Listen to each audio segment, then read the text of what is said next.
La isla del tesoro, escrita por Robert Louis Stevenson.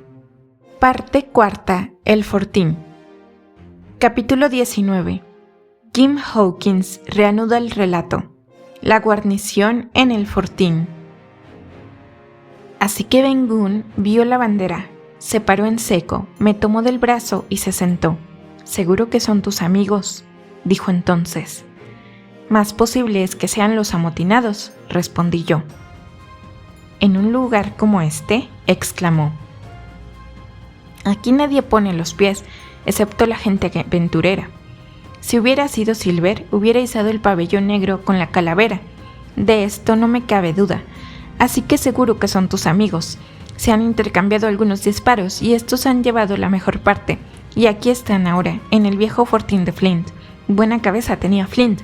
De no ser por su afición al ron, nadie hubiera podido hacerle sombra. A nadie tenía miedo, excepto a Silver. Sí, a Silver correspondía tal merced». «Bueno», dije yo, «tal vez sea así, razón de más para que corra a unirme a ellos». «No, muchacho», respondió Ben, «eres un buen chico, si no me equivoco, pero en el fondo solo eres eso. Ben Gunn es persona astuta. Ni el aroma del ron me induciría a meterme ahí dentro, a menos mientras no haya visto a tu caballero y no haya obtenido una promesa formal. No olvides lo que te he dicho. Más confianza, mucha más confianza. Eso es lo que tienes que decirle». Y me pellizcó por tercera vez con aire de complicidad. «Y cuando necesitéis a Ben Gunn, ya sabéis dónde encontrarme, Jim, donde estaba hoy. Y el que venga, que lleve algo blanco en la mano y venga solo». Dirás que Ben Gunn tiene buenas razones para exigir que sea así. «Bueno», dije yo, «creo que lo entiendo bien. Tenéis algo que proponer y deseáis ver al hacendado o al doctor y estaréis donde yo os he encontrado. ¿Eso es todo?» «Falta el cuándo», contestó él, «entre el mediodía, a la hora del sol y a la media tarde». «Bueno», dije yo, «¿puedo irme ya?» «¿No te olvidarás de nada?», me preguntó con ansiedad. «Mucha más confianza y tiene sus razones», les dirás tú. «Sus razones, eso es lo principal, de hombre a hombre. Pues bien», me dijo, reteniéndome otra vez, «ahora puedes irte, Jim. Jim, ¿verdad que si te encontrarás con Silver no vendrás a ver a Gunn? ¿Verdad que no hablarías aunque te torturaran? No, no. Y si esos piratas acamparan en la costa, Jim, ¿qué dirías si mañana por la mañana hubiera otras viudas?» Fue interrumpido por una violenta detonación y una bala cayó rompiendo las ramas para ir a incrustarse en la arena a menos de 100 varas del lugar donde estábamos conversando. Un instante después, los dos nos pusimos a correr a toda velocidad, cada cual por su lado. Durante más de una hora, frecuentes detonaciones sacudieron la isla entera, y las balas iban a estrellarse entre la espesura del boscaje. Yo corría de escondrijo en escondrijo, constantemente perseguido, o así al menos me lo figuraba, por aquellos terribles proyectiles. Sin embargo, hacia el final del bombardeo, sin atreverme todavía a aventurarme en la dirección del fortín, donde las balas solían caer con mayor frecuencia, comencé a mi manera a recobrar todo mi ánimo, y después de un largo rodeo por la parte del este, repté con cautela bajo los árboles de las orillas. El sol estaba ya en el horizonte, y la brisa que venía del mar movía las hojas de los árboles y rizaba la superficie gris de la bahía. La marea estaba en su punto bajo, y grandes espacios arenosos quedaban al descubierto. Después del calor reinante a lo largo de aquella jornada, el viento se me infiltraba a través del chaquetón. La Española estaba aún donde habíamos anclado, pero claro está, era la bandera negra de la piratería la que ondaba en el palo mayor. Cuando la estaba mirando, hubo un nuevo resplandor rojizo, seguido de otra detonación que repitió el eco. Una vez más, una bala pasó silbando por el aire. Fue la última. Por un momento permanecí observando el bullicio que se produjo después del cañonazo. Unos hombres se ocupaban en demoler a hachazos algo que no percibía. En la orilla, cerca del fortín, era nuestro pequeño bote, como supe más tarde. A lo lejos, cerca de la desembocadura del río, una gran fogata iluminaba los árboles. y entre aquel paraje y la nave iba y venía uno de los botes de los piratas. Los hombres que yo había visto tan hoscos estaban como niños manejando los remos, pero en sus voces había algo disonante que hacía pensar en el ron. Al fin creí que podría volver al fortín. Yo me encontraba muy lejos, hacia la parte de abajo, en la franja de arena que rodeaba la bahía del este, y que, con la marea baja, se une a la isla del esqueleto. Cuando me alcé, vi a alguna distancia de esta franja y elevándose por encima de los matorrales, un peñasco aislado, bastante alto y de una blancura singular. Pensé, tal vez, fuera aquel el peñasco blanco cerca del cual Ben-Gunn me dijo que de un día u otro, si necesitábamos una embarcación, podría encontrarla. Después, bordeando el boscaje, alcancé el fortín por la parte de atrás y fui calurosamente acogido por los míos. Pronto referí toda mi historia y pude echar una mirada en torno mío. La casa, la techumbre, las paredes y el suelo estaban hechos de troncos de abetos mal aserrados. El suelo o piso estaba a 1,5 pies por encima de la arena. Delante de la puerta había un porche y bajo ese porche una fuente seguía en un pilón artificial de características bien insólitas. No era ni más ni menos que el gran caldero de un barco al que se había desfondado y sumergido en la arena hasta la altura de la línea de flotación, como solía decir el capitán. Poca cosa había fuera de la fábrica misma de la casa, pero en un rincón había una losa de piedra, pues ahí, a manera de chimenea y una vieja cesta de hierro enmohecido destinada a contener la lumbre. En las pendientes del montículo y dentro de la fortificación, los árboles habían sido talados para construir el fortín, y por los tocones podíamos adivinar la importancia y abundancia del bosque abatido. En gran parte el terreno había sido erosionado por la lluvia y se había desplazado a falta de un sostén natural.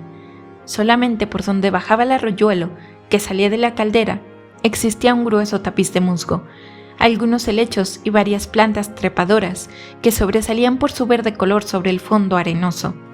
Cerca del fortín, demasiado cerca para sus medios defensivos, al parecer de mis compañeros, crecía el boscaje alto y tupido, formando abetos por el lado de tierra y con un considerable número de encinas verdes por el lado próximo al mar.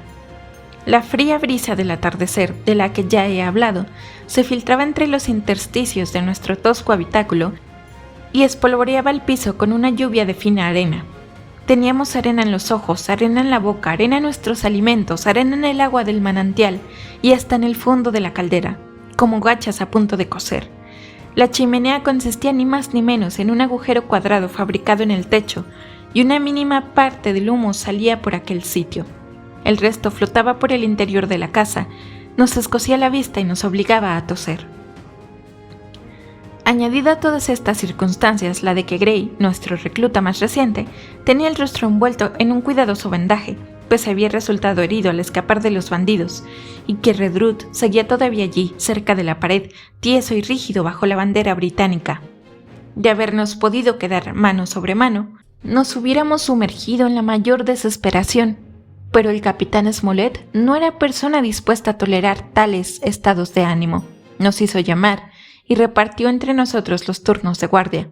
Por un lado estábamos el doctor, Gray y yo, y por el otro el hacendado, Hunter y Joyce. A pesar de toda nuestra fatiga, a 2 de nosotros les fue designada la tarea de ir por leña. Otros 2 se encargaron de cavar la fosa para Redruth, el doctor fue nombrado cocinero y a mí se me encargó la vigilancia de la puerta de entrada. El capitán iba de un lado a otro, animándonos y socorriéndonos en caso de necesario. De vez en cuando el doctor acudía a airearse a la puerta para librarse de la humareda que lo cegaba, y en cada ocasión me decía alguna cosa.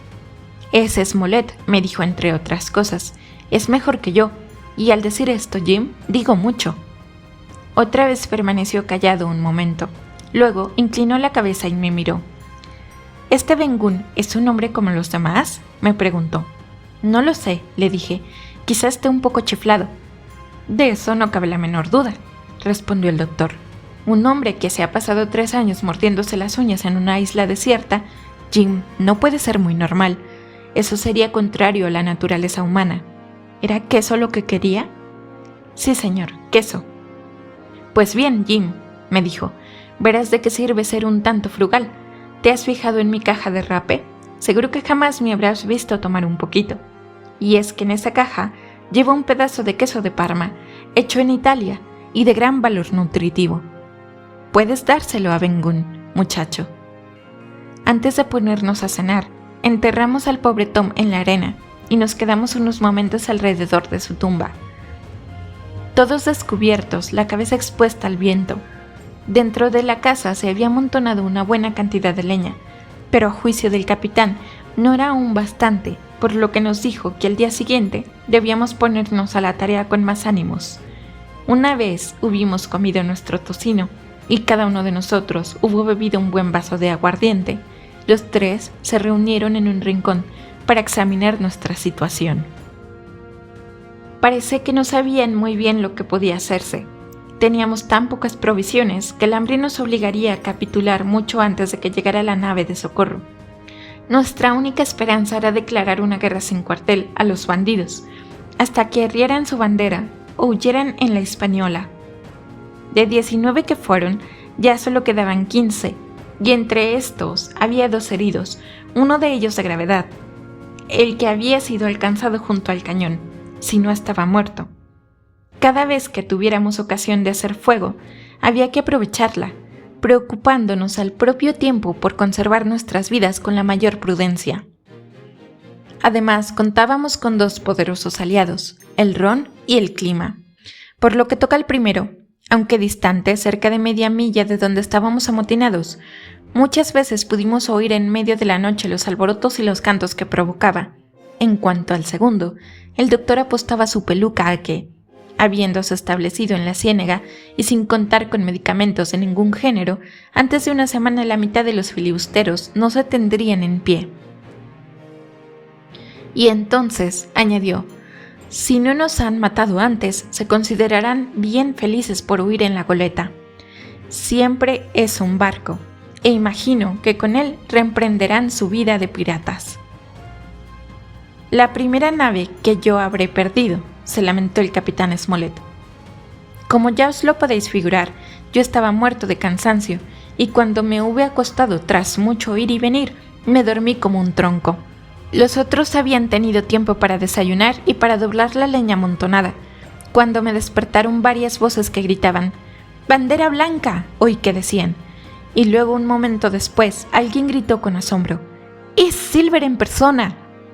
Di un brinco y restregándome los ojos corrí hacia una de las aspilleras.